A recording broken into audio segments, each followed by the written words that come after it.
Jax is back. On today's podcast, we'll be broadcasting live from my deck on Rodora Avenue. So you might hear some birds or lawnmowers or whatever, but after you understand what the whole theme of today's podcast is, it'll probably sound really nice.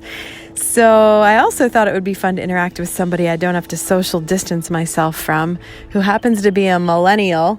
She taught me that word too. At 27 years old, my daughter, Katie, and, she knows that I love to work out and run and hike and bike and do all that fun stuff and get my heart rate up and sweat. And it was Katie who said, "You should really try yoga."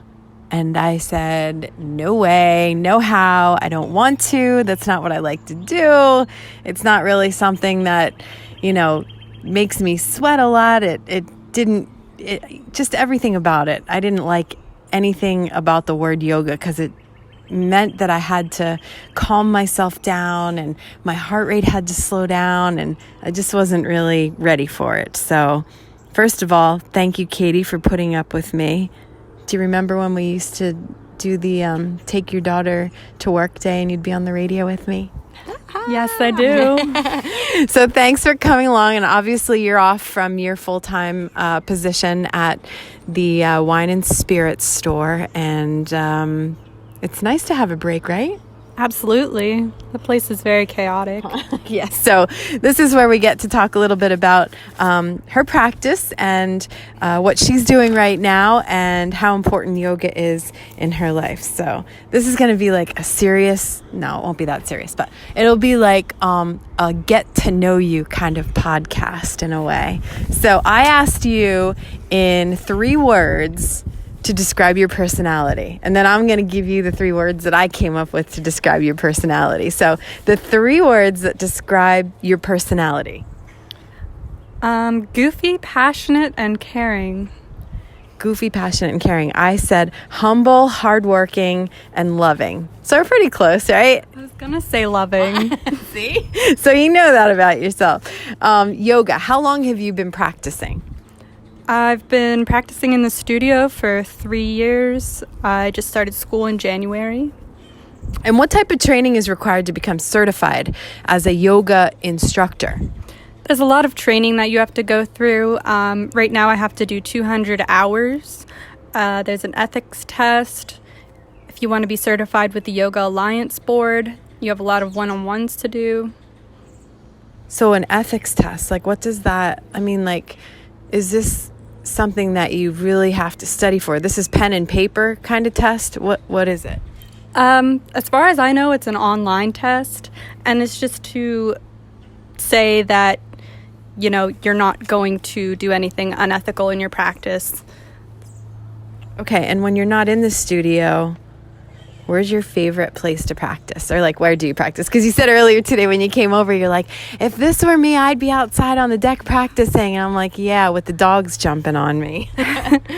I do enjoy practicing outside because I like to be surrounded by nature. But my favorite place, I like to be at home in my room in the quiet. And when you were living here, or when you were growing up and I was, forever running or, taking classes at the gym, you were never really into that. You were kind of laid back. And so when yoga's been around for a long time, but when you really started getting interested in yoga, you just found such a love for it. And it's just totally night and day. So I have you to thank for me falling in love with yoga. But you had to have had, or have right now, a yoga mentor or mentors. Right now, my mentors are definitely Sue and Sophie over at Tula. I do follow a lot of yoga pages on Instagram that are my inspiration as well. And how about, I know that I've learned so many different poses, and I have, some of my favorites. I don't remember what they are, and I know verbatim, every pose and what they mean or whatever, but what pose is your favorite pose? Might not be the easiest one, but what is your favorite? My favorite It's definitely, I like the handstands and all the inversions, but my favorite that I can do right now is the toe stand because it took me a while to get there. I also really love the heart opening poses just because they feel really good. Yeah, and they always say, like, what I learned when you take the classes is you also learn, like, what it's doing for your body. So, like, the one that you just mentioned, like, the opening of the heart poses where you do, like, back bends. Is that what that's kind of for? Yeah, I mean, camel pose is a huge heart opener. It really opens up the emotions, and I've kind of chest issues, so it kind of opens up that tightness in your chest. It helps with anxiety. Originally, I started practicing yoga for my migraines. Mm-hmm.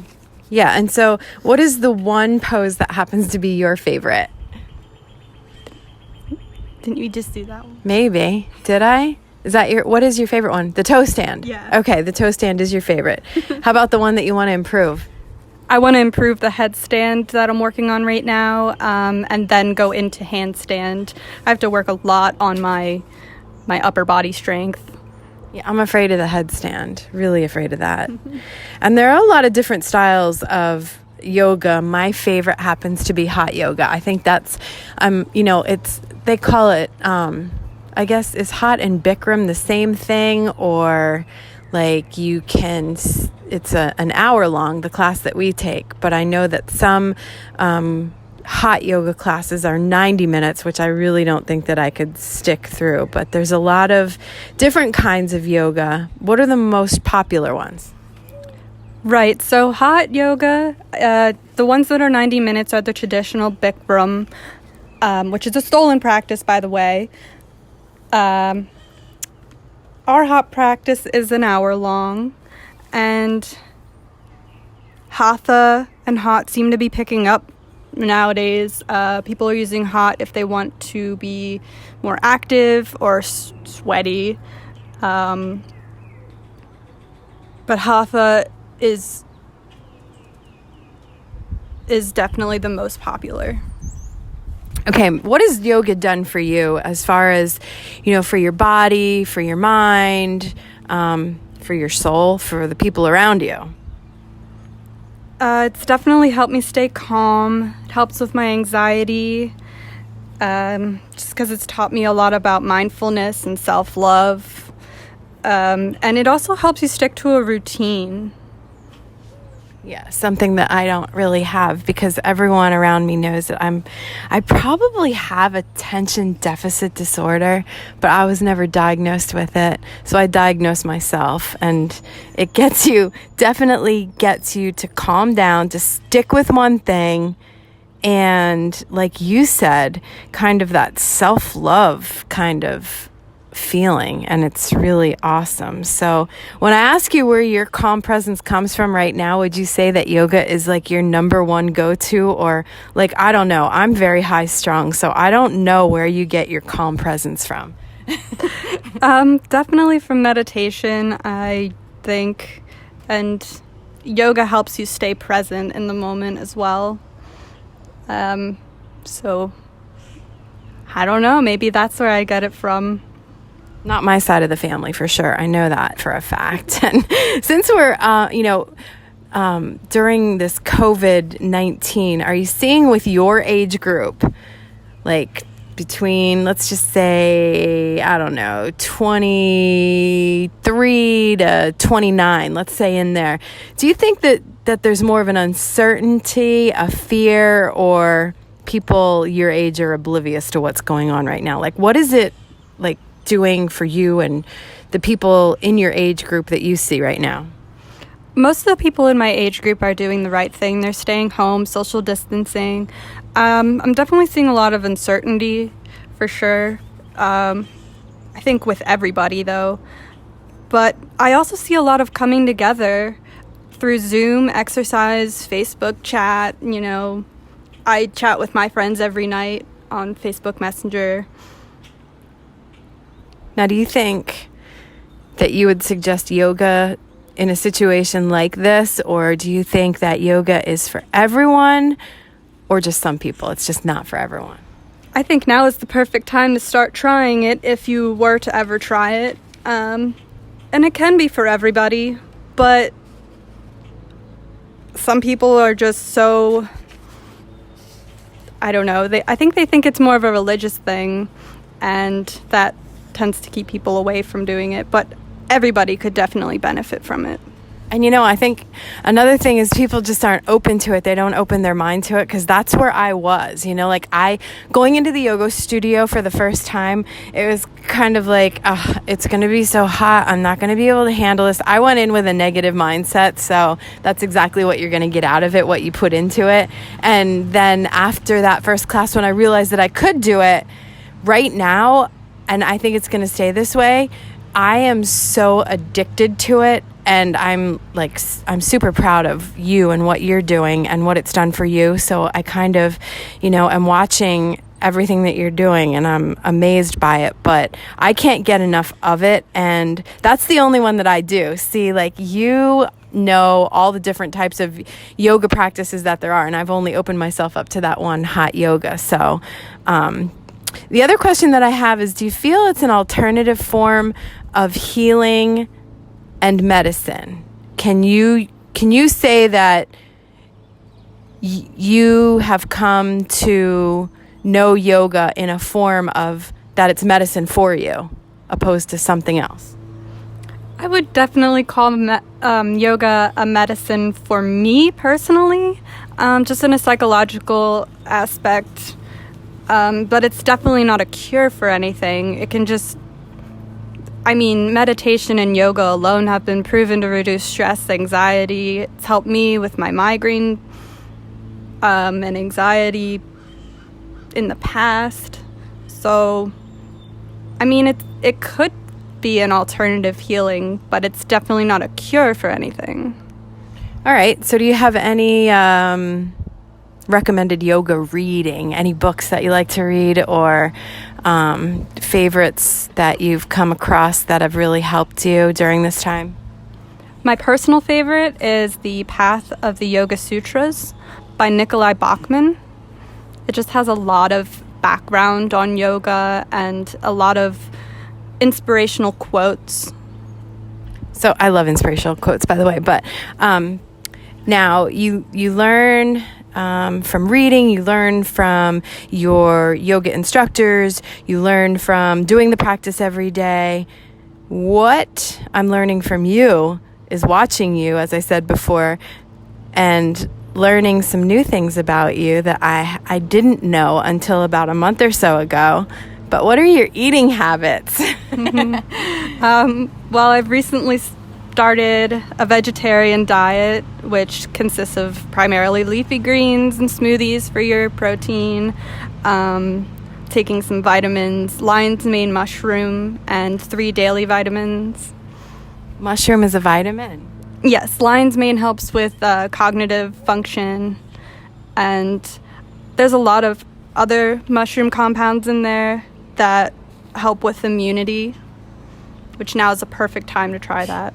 Absolutely. All right, you talked about the book that you were reading. Do you have a favorite quote or mantra? My favorite quote is, "Let the breath be your medicine." Ooh, I like that. Let the breath be your medicine. Now, being off of work at this time, I know that while I'm working 2 days a week, I'm trying not to think about work when I'm off on those days. So I hate to ask you to bring this up, but is there ever a time at your full-time position at the wine and spirit store that you had to use your practice and kind of just step back? I have. I've had to step aside to breathe and meditate quite a few times. And even during this COVID situation, I brought Palo Santo to work just for disinfecting the environment. Wait, what is that? Palo Santo is... Is it like a sanitizer? You can burn it for disinfecting agent, but primarily it's just used as an incense. But it's a cleansing agent as well. That's why I brought it to work. Okay, I gotcha. All right, you said meditate. So now that's one thing that I've never done. I don't know how to do it. I don't know what to do. I mean, do you say mantras over and over to yourself? Do you sit in a room quietly? Does it have to be dark? Like, do you burn a candle? Just give me like a how-to on how one meditates. Sure. You want to find a quiet space. You can either lie down, sit down, take a deep inhale and an exhale, checking in with your mind, your heart, your body, or you can just simply say, inhale calm and exhale stress, and that can be your mantra. You don't have to continuously repeat something to yourself. You can just simply check in with your mind in that quiet space and just be mindful of that moment and appreciate the silence.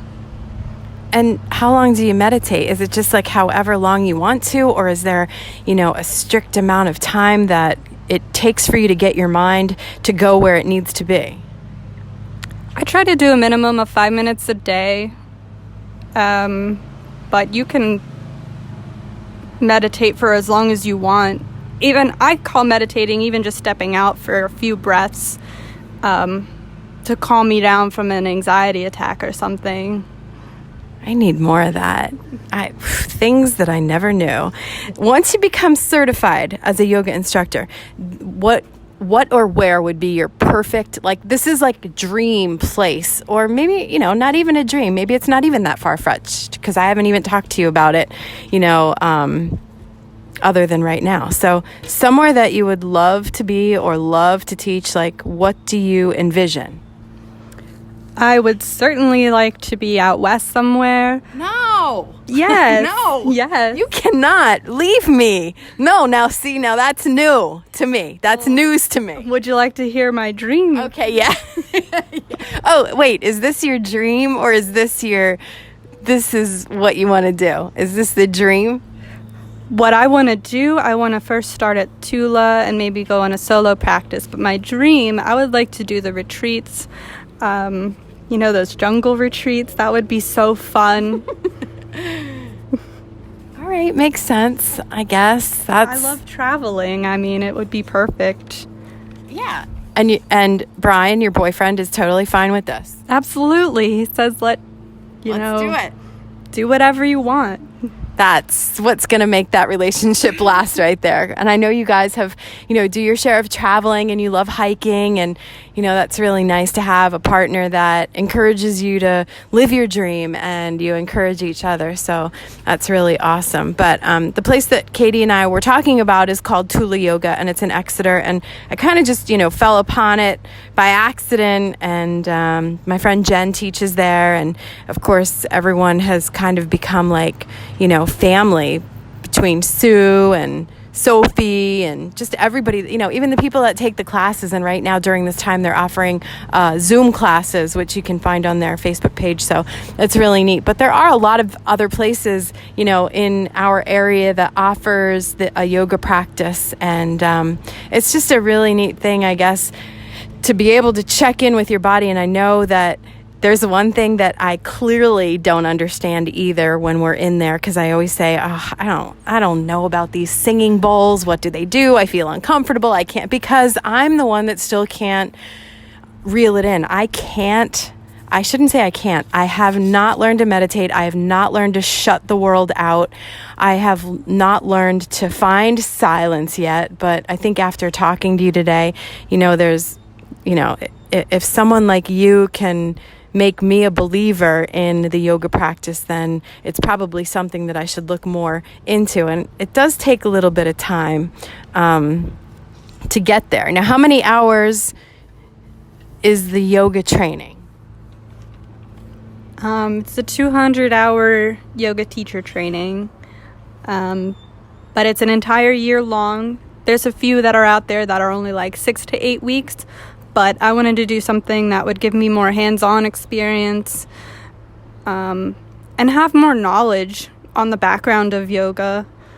So I started in January, and I will be finished in December. Ooh, Ooh, very nice. All right. Well, thank you for enlightening me and encouraging me and kind of schooling me on yoga, because there were some things that I didn't know the answers to. And I know that sometimes I'll say, Katie, I want to do this position. What is it again? And what does it mean? So that's another thing. I mean, you have to learn what every position is doing for your body.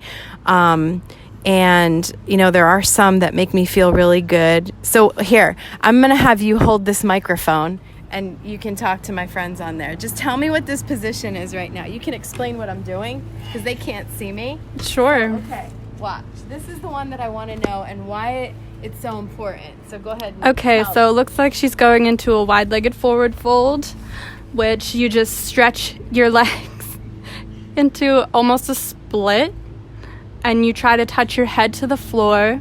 And what does this do for you?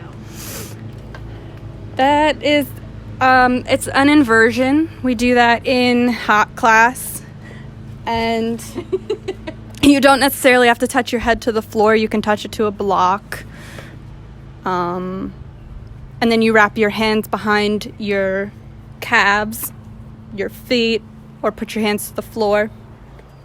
Yeah, well, I can't do that part of it yet, but I think it feels like it gets the blood flowing back to where it needs to be, maybe. I don't know. Yeah, I think that's what it's supposed to do. It feels pretty good when you're coming back off of that. Sciatica as well.